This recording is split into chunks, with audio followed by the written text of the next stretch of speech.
আমাদের পিনাকি ভট্টাচার্য একটা বিবৃতিতে বলছেন যে ভারত শেখ হাসিনাকে ফেরত দেবে, কিন্তু তার মধ্যে নাকি কয়েকটা শর্ত জুড়ে দিয়েছে।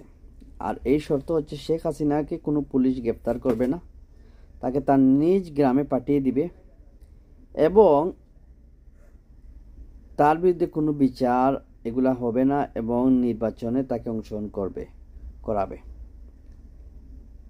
এইটা যদি সত্য হয়ে থাকে, আর বিএনপিকেও নাকি শর্ত দিছে যে জামাতের সাথে দূরত্ব সৃষ্টি করার সহ, আর তাদের ভাষণ, তাদের স্লোগান এরকম, মানে স্লোগান বদলানি মানে হচ্ছে, বুঝতেছেন তো, ওই আওয়ামী লীগের মধ্যে জয় বাংলা স্লোগান দিবে।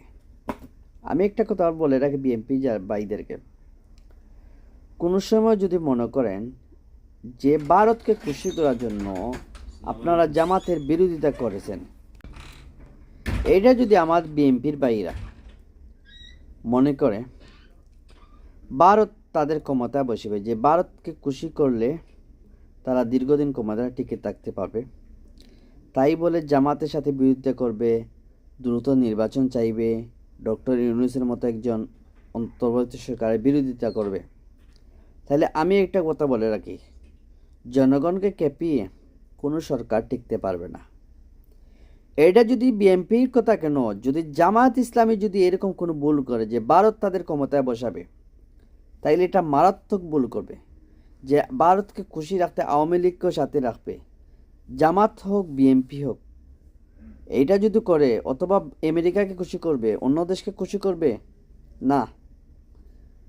জনগণের বিরুদ্ধে গিয়ে কেউ যদি ক্ষমতা যেতে চায়, তাহলে এই সরকারকে জনগণ তো মানবেই না, দরকারে আবার জীবন দিয়ে দিবে।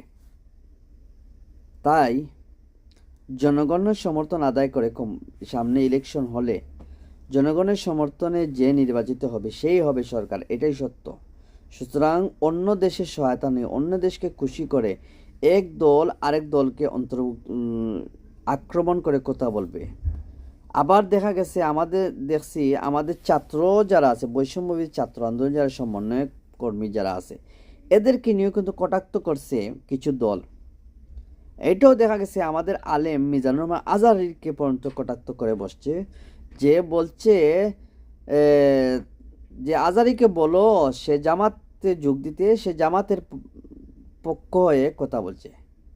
ভাই, উনি হচ্ছেন আলেম, কোরআন এবং হাদিসে যা বলা আছে তা বলবে। এখানে জামাত, বিএনপি, ইসলামী দল, জাতীয়তা পার্টি এইসব বলে তো আপনাদের কটূক্ত করা উচিত নয়।